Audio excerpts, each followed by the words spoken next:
कभी कभी दुनिया उबाऊ सी लगती है। हमने सभी दूरस्थ द्वीपों का दौरा किया, आर्कटिक पर विजय प्राप्त की और गहरे जंगलों में घुस गए, लेकिन अभी भी तलाशने के लिए एक जगह है। ये एक गीला और घातक रेगिस्तान है जिसमें पूर्ण अंधेरे में रहने वाले रहस्यमय जीव रहते हैं। गहरा समुद्र। चलो नीचे गोता लगाएं। पृथ्वी के महासागरों का विशाल पैमाना देखें तो विश्वास नहीं होता कि पृथ्वी के बायोमास का 2% से भी कम यहाँ है, और उस छोटे से प्रतिशत का लगभग 90% पहले 200 मीटर में ही सतह के करीब स्थित है।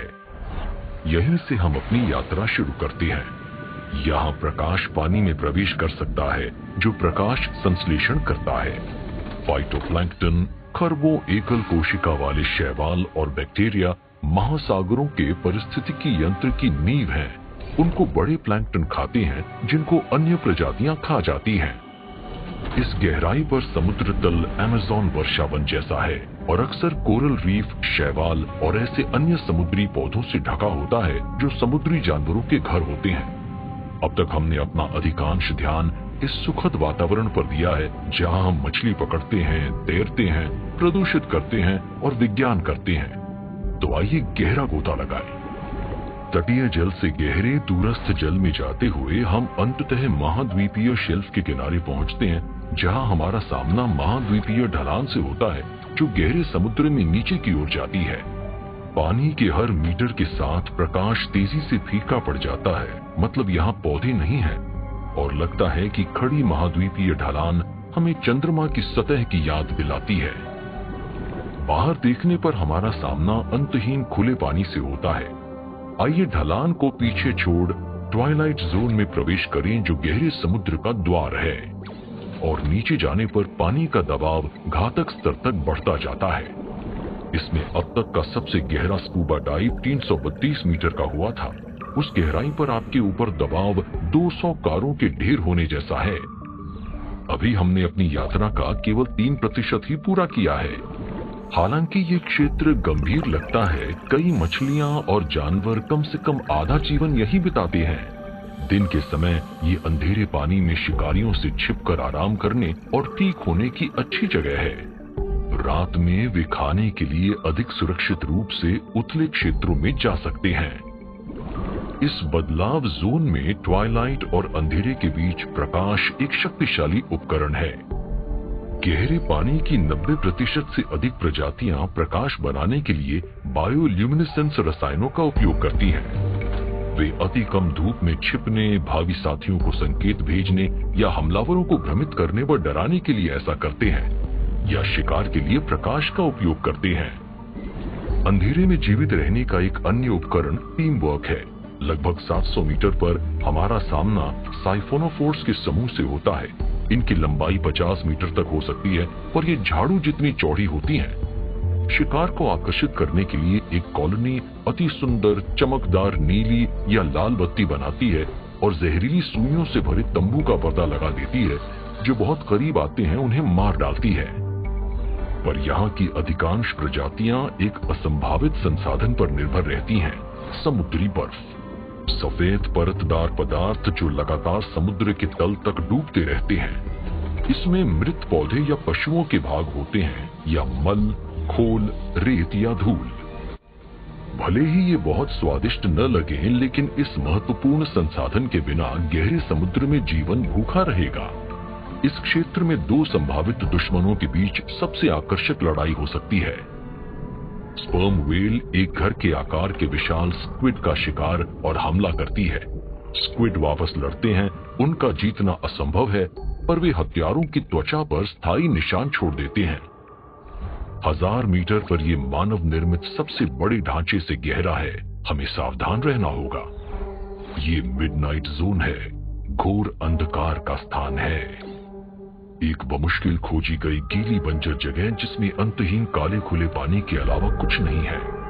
इन गहराइयों पर मनुष्य के लिए तैरना अंतरिक्ष में टहलने से अधिक कठिन है। यहाँ भोजन ढूंढना कठिन है, इसलिए जीवित चीजों को अत्यधिक ऊर्जा कुशल बनना पड़ा। हम और नीचे जाते हैं 3800 मीटर के निशान से नीचे टाइटैनिक की कब्र जितनी गहराई तक। अब हम रसातल की गहराई में हैं। यहाँ जीवन धीमी गति से चलता है।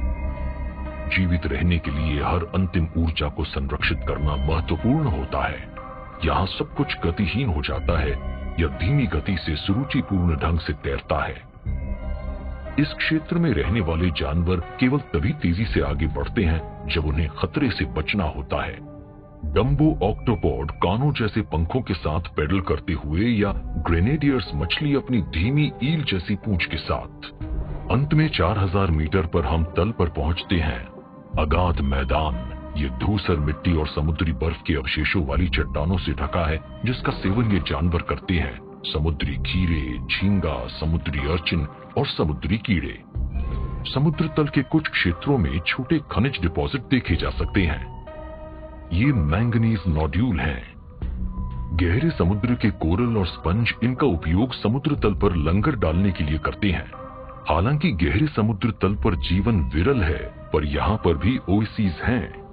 दरार घाटियों में टेक्टोनिक प्लेट अलग हो रही है। मैग्मा जल को गर्म करता है और पानी व खनिज 400 डिग्री सेल्सियस तक गर्म गहरे जेट बनाते हैं, जिनसे विस्तृत चिमनी और टावर बनते हैं। एक्सट्रीमोफाइल बैक्टीरिया खनिजों से कार्बनिक पदार्थ बनाते हैं, जो खास इकोसिस्टम के आधार हैं। आगे उतरने पर हम 6000 मीटर पर अगाध मैदान के सबसे गहरे बिंदु तक पहुंचते हैं।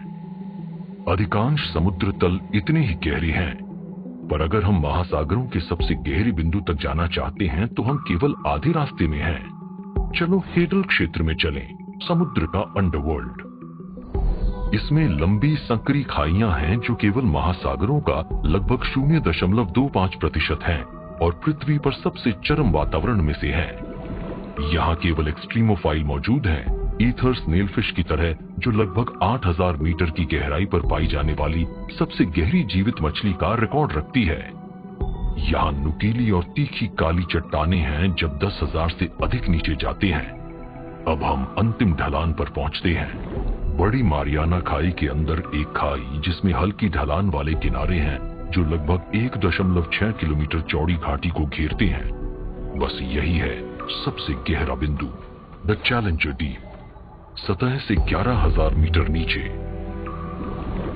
यहाँ पानी का प्रेशर 1086 बार है। यहाँ तैरना आपके ऊपर 1800 हाथियों को संतुलित करने जैसा है, पर यहाँ भी जीवन को फलने फूलने का रास्ता मिल गया है। समुद्री खीरे के पास सफेद और हल्के गुलाबी रंग के उभयचर पानी में रास्ता बनाते हैं। उनका आकार आश्चर्यजनक है। उनके उथले पानी के साथी तो केवल कुछ सेंटीमीटर लंबे होते हैं, गहरे समुद्र वाले तो 30 सेंटीमीटर तक हो सकते हैं। और अन्य चीजें भी हैं जो पानी में अच्छे से तैरती हैं। प्लास्टिक बैग जो वैज्ञानिकों को 2018 में मिले थे। पृथ्वी पर तो सबसे दूर का स्थान भी मानव प्रभाव से सुरक्षित नहीं रहा है। करने के लिए कुछ नहीं बचा, ऑक्सीजन खत्म हो रही है, इसलिए हम चढ़ाई शुरू करते हैं।